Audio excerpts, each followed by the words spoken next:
I'm honored to welcome and introduce you our distinguished global thinker, Shri Vikram S. Mehta, Chairman and Distinguished Fellow at the Center for Social and Economic Progress. Mr. Qureshi, Mrs. Rai, Anil, members of your family, members of the Rai family, Vice Chancellor, Dr. Chatterjee, members of the faculty, students, friends. I have to say I stand in front of you as this year's recipient of the Global Thinker Award. And I am somewhat overwhelmed by this accolade. It has a ring to it that if one is not careful, can turn one's head. But I actually have two daughters who never hesitate to bring me down to earth. So if I were to claim that I am a global thinker, I think they may be the first person or first two people to remind me that that probably is the case outside our home, but within, they don't accept that. You know, I did read about the list of very, very distinguished people that preceded me on this podium, and I'm overwhelmed by that. But all said and done, to be honored by this institution with this award is, I would say, honor in extremis. And so I want to thank you, every one of you who's had a say in the award, with humility, but also with great appreciation for having made me a member of this wonderful fraternity of yours. Thank you very much. Now, I've decided to speak on a subject that I have titled Cooperative Governance, a Critical Ingredient in the Energy Transition. Now, this is a vast and very complex subject, and I can do no more than provide you with an outline of some of the issues that impact this particular topic. What I want to do is to really touch upon four broad issues, or address, you might say, four questions. Why is an energy transition critically important today? What is the nature of this transition? What challenges have to be overcome for us to accomplish this transition? And finally, why is cooperative governance so critical for meeting the challenge of the clean energy transition? I will conclude my talk with a statement of hope. And you might say, that's like whistling in the dark. But I am not a pessimist. Why is the energy transition important? Actually, put very simply, it is because the fate of our planet rests upon this very fact. It rests upon this transition. The simple fact is that unless we, the global community, all of us, wean ourselves away from fossil fuels, we cannot hope to bring global temperature under control. Why fossil fuels? It is because 80% of the global 80, or let's say $100 trillion global economy is driven by coal, oil, and gas, which are the major contributors of greenhouse gas emissions. And if temperatures continue to increase because of continued emission of greenhouse gas emissions, then the world will face an an ecological crisis of planetary dimensions.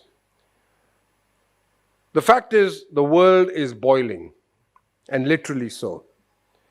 The UN Secretary General has only 2 weeks ago said that the world has entered an era of global boiling. And this is evident from data, it is evident from visuals. The World Meteorological Organization has noted that during the first week of July, we faced the hottest week on record ever. It has predicted that between 2024 and 2027, there will be 1 year when the average global temperature will exceed the limit of 1.5 degrees centigrade, above pre-industrial level. Now you might remember that in 2015, the Paris COP21 actually stated that 1.5 degrees centigrade was the limit beyond which the world should not move. And here we have the WMO, the World Meteorological Organization, stating that within the next 3 years, during 1 year of the next 3 years, we will actually exceed that limit. Last month, the city of Xinjiang in China recorded a high of 52.2 degrees centigrade. Across the world, the city of Phoenix in Arizona, USA, logged 19 straight days above 43 degrees temperature. And if any of you pick up an international newspaper, you will most likely see pictures of forest fires coursing through Southern Europe, Canada, and California. Most worrying, however, is a recent paper produced by 2 professors from the University of Copenhagen. And this paper was scientifically peer-reviewed.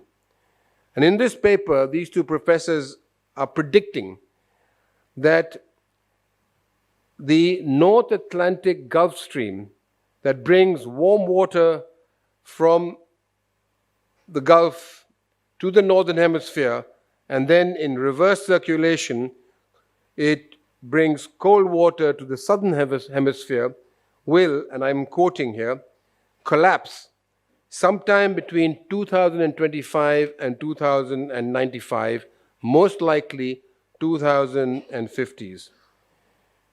Now, were this to happen, the Northern Hemisphere would suffer pronounced cooling and the Southern Hemisphere, intense heat. It would destroy the ocean biosphere and bring the entire global ecosystem to the tipping point. Ladies and gentlemen, the fact is, and that is the point that I guess I just want to emphasize in my opening remark, is that global warming portends an existential threat. It is not, as Donald Trump once stated, the greatest scientific hoax perpetrated on mankind. It is a palpably felt human condition. Something has to be done. Now, having said that, let me also then say that frankly, everyone knows what needs to be done. Every country, every major country, has an energy transition plan. The plan differ in details, but they all contain, broadly speaking, the following high-level objectives. 1, the transportation sector must stop using fossil fuels. That is, cars, ships, and aircraft must shift from petrol, diesel, bunker oil, aviation jet fuel, to green electricity, synthetic fuel, hydrogen, or a hybrid of all of those. 2, the electricity grid and the distribution network must get decarbonized. What do we mean by that? That the bulk of the electrons that flow through the transmission and distribution lines must be generated from solar and wind, and coal-based electricity, thermal electricity, should, insofar as politically, economically, and socially feasible, be phased down and eventually phased out. 3, the use of nitrogen-based fertilizers in agriculture should be reduced, and methane leaks from farming should be stopped. 4, forests should be rejuvenated. 5, the energy-intensive industries like cement, steel, plastic, and aluminium, the 4 pillars on which our economy is built, should sequester carbon emissions in the ground. And finally, the demand for energy should be better managed through conservation and efficiency. So these are known to all governments, in fact, to all entities concerned with the issue of energy transition. We know what needs to be done. And the common thread that runs through all of these different separate initiatives is that thrust towards clean and renewable energy, and the fact that the world must move away from fossil fuels. The problem, and it's a governance problem, is that it is not enough to define actions. They must be implemented. And therein lies the rub. How do we implement? What are the obstacles to implementation? In order to get an answer, to actually start to move towards an answer to those kind of questions, first we have to understand the nature of this transition, the nature of this energy transition.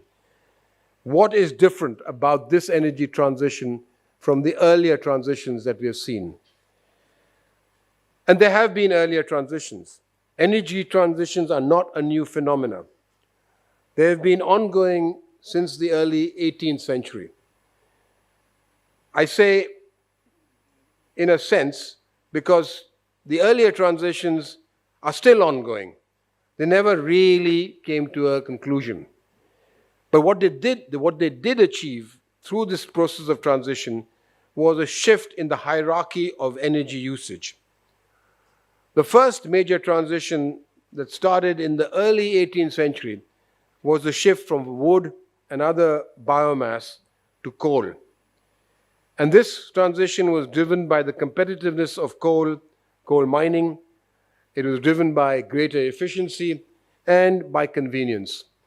Coal was much easier to transport than wood. The second transition had to do with the shift from coal to oil and gas. This started in the early 20th century.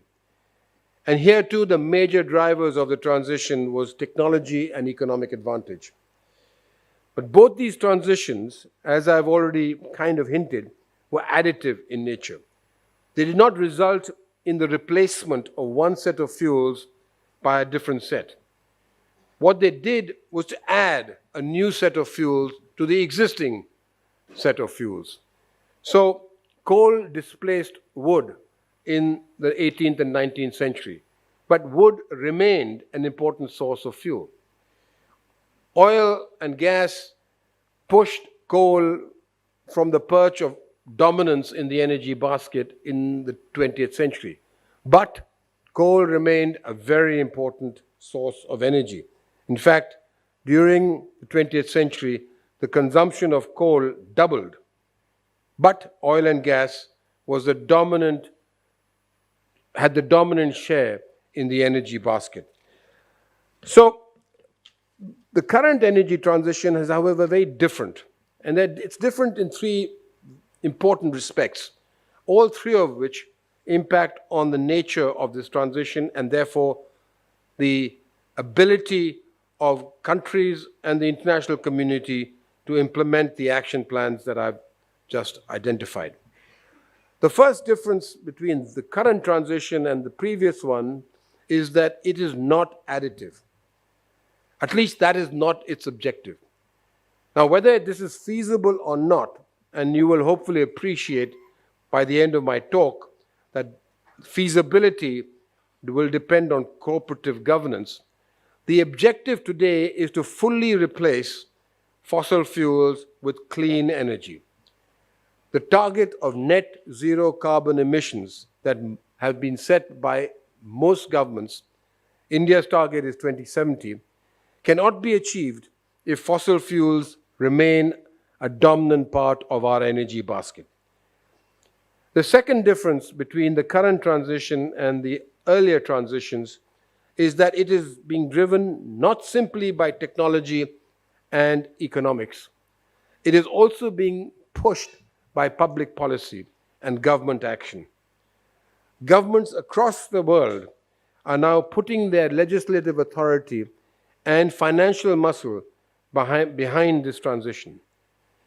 The US, for instance, has recently enacted what is called the Inflation Reduction Act. It is, I think, without any doubt, the most wide-ranging and generous energy transition legislation ever enacted. Billions of dollars have been allocated as tax credits and subsidies to incentivize companies to invest in solar and wind energy, battery storage technologies, fuel cells, microturbines, and other components of the energy, of the clean energy value system. The European Union has also enacted what is referred to as the Fit for 55 package. It's so called because European Union has targeted to reduce greenhouse gases by at least 55% by 2030 compared to 1990 levels. This package also offers financial incentives to accelerate the generation of green electricity and to produce 10 million tons of hydrogen by 2030. Our own government has announced tax breaks and subsidies which have been reinforced by tariff protection, and here too the purpose is to encourage domestic companies to invest in solar and wind so that we can reach our net carbon zero emission target by 2070. I can give many more examples of governments actually looking to create this incentive and subsidy structure to encourage investment in clean energy. The third differentiator between the current transition and the earlier transition, and this is something that is very important, and that relates to the structure of the clean energy business. I'm sure all of you are familiar with OPEC, this 13-member organization of oil-producing countries that for the past 5 decades have dominated the oil and gas industry. OPEC produces 35 to 36% of global oil production. The clean energy market is even more concentrated than the oil market. Consider the following facts. Lithium, nickel, cobalt, and copper. These are the 4 critical minerals that are required for the manufacture of electrical vehicles. 50% of global lithium is mined in one country, Australia. 35% of nickel in one country, Indonesia.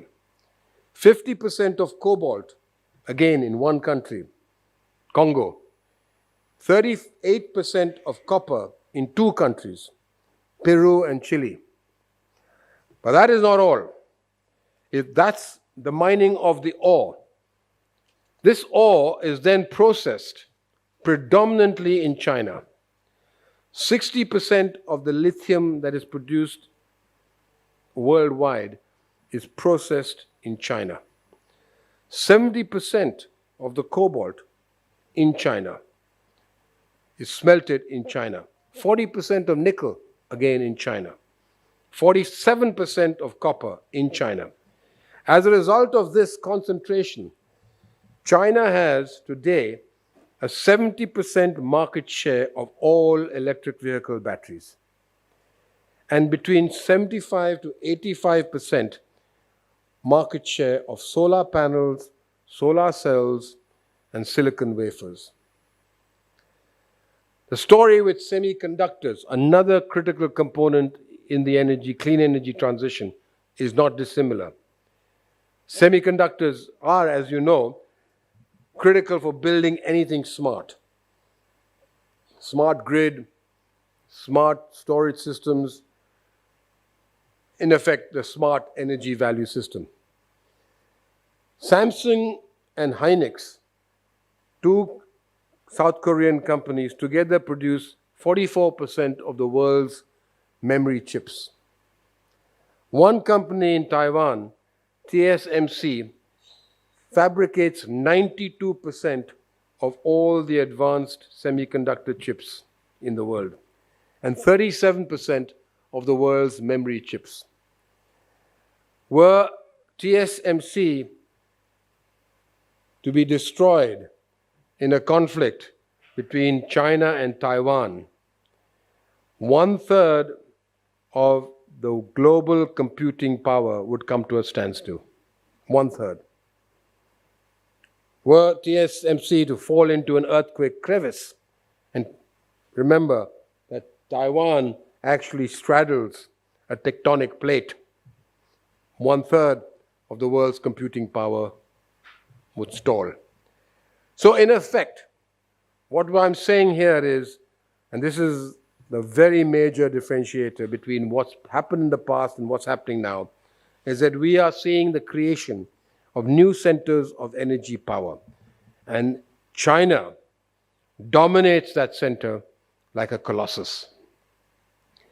Now, this fact has to be kept in mind when we talk about the next very major development that has to be confronted with regard to the energy transition. And that's a geopolitical issue. You know, not very long back, the world, all of us saw a world that was characterized by globalization, free markets, and relative social harmony. But today, all that has changed. Today, we see a world that is fragmented.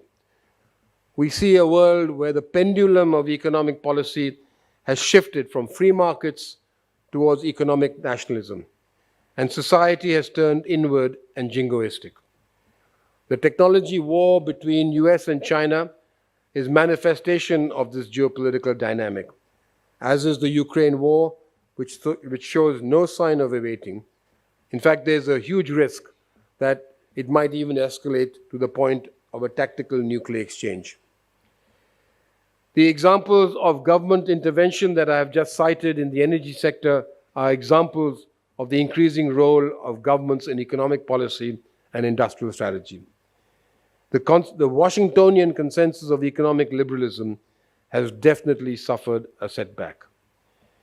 And if you were to look at the election results in Europe over the last 3 months, you will find a very palpable shift towards right-wing political and populist extremism. Political liberalism has also suffered a massive setback. This is the world in which the energy transition is taking place. Now, I will not say that globalization is dead or that it is dying, but I will say that the world is no longer one large global village, which was what a lot of us talked about 2 or 3 decades back. So it's against this kind of background, this structural background, this geopolitical background, that we need to actually identify 2 or 3 other issues related to the energy transition. First is that the global landscape has shifted also the global energy structure. Earlier, the energy market was converging towards integration. Oil was always an internationally traded commodity, and it had a globally recognized price benchmark. Gas also was converging towards integration. And energy security and energy access were no longer as much of a strategic concern in oil import and energy import dependent countries, because every country had the confidence that there were multiple sources of supply. That if something happened in the Gulf area, India could well import oil or gas from either Nigeria, Africa, or from gas from America or from Australia.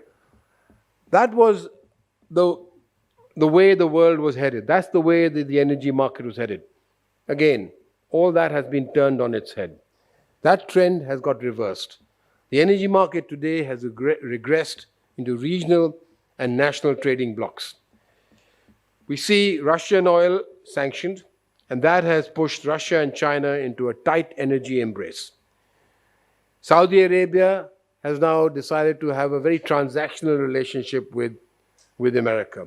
It no longer sees America as a strategic partner.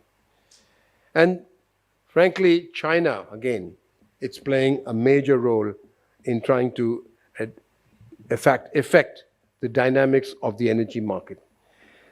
So we have a world where the structure of the energy market is concentrated. The transition to clean energy is driven by the colossus of China. We have a world where countries are no longer interested in the global sort of supply chain, but more involved with trying to ensure against their own, guarantee their own security. We have got a world which is fragmented and driven by nationalism. That is now the world. And yet, what we need today is a world that has to focus on cooperative governance. Why? Imagine what we are talking about. We're asking the world basically to move from fossil fuels to clean energy. This transition is going to take decades and it's going to cost trillions of dollars. Imagine what happened, or not imagine, I'll tell you what happened when Thomas Edison, actually illuminated the lower half of Manhattan in 1885. You know how long it took for all of America to switch from steam power to electric power? 40 years. And the reason it took that long was because most of the factories in America were not designed to accept this revolutionary new technology. So if you were to just think of how long it took for the world, for one country to switch from steam power to electric power, imagine how long it's going to take for the world which is dependent on 80% of its economic growth on fossil fuels to make the transition to clean energy. And also ask the question, how much will it cost? This transition cannot take place unless we upgrade the infrastructure. Today, our electricity network cannot absorb electrons on an intermittent basis. The sun does not shine at night. The wind does not blow all the time. So electricity flows intermittently.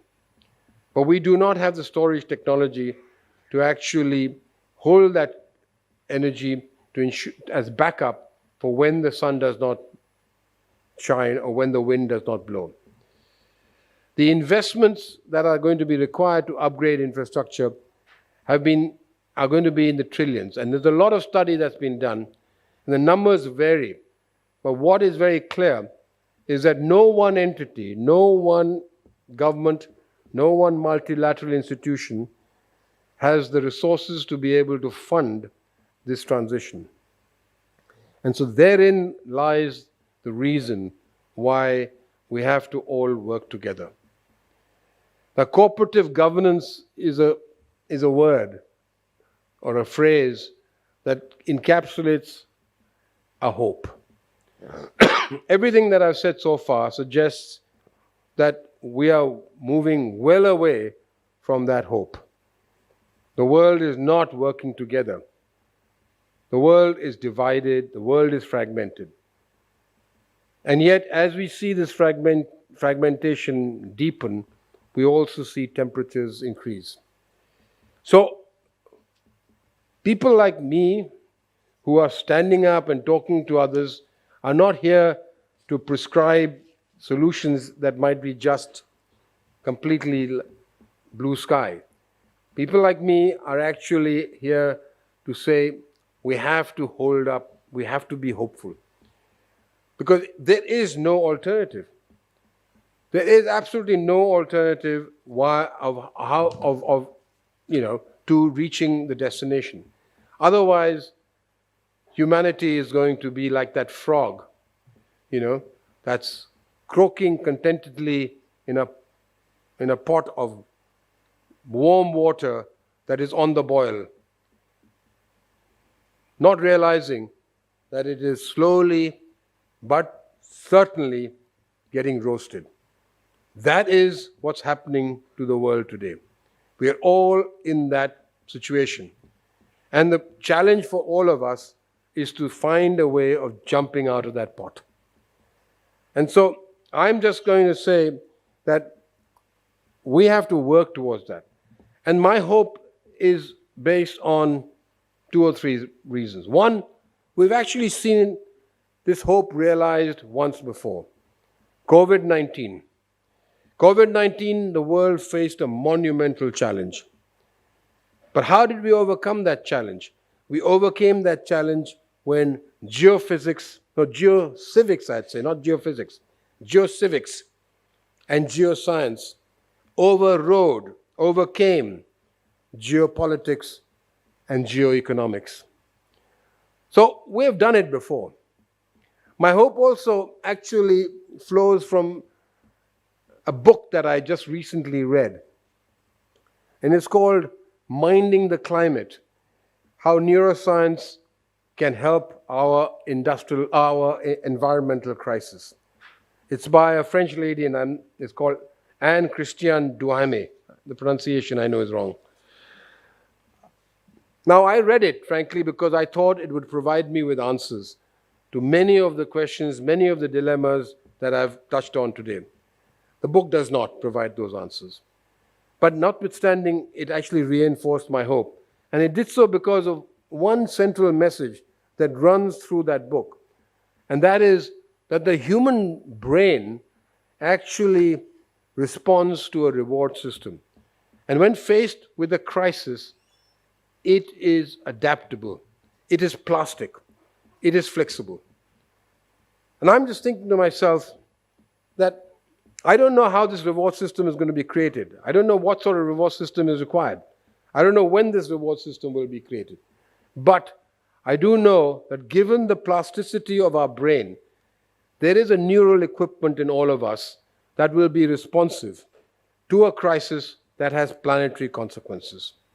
And that is why I am, in a way, confident that sooner than later, we will move towards this essence of cooperative governance. There's a British parliamentarian, and then I'll stop talking after this. It reminded me, as I was talking, of a quote by a British parliamentarian called Edmund Burke. He was in the British Parliament in the 18th century.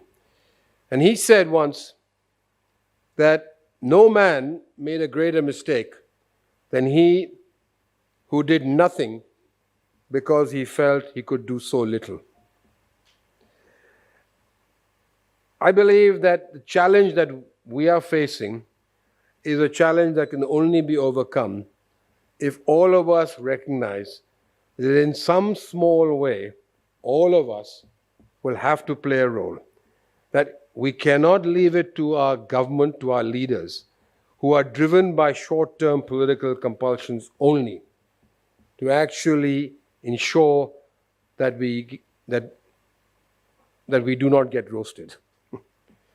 Somehow or the other, civic society has to move up, and everyone has to realize that if they did nothing, they would be making a great mistake. So, thank you very much for this honor, and I'm greatly grateful.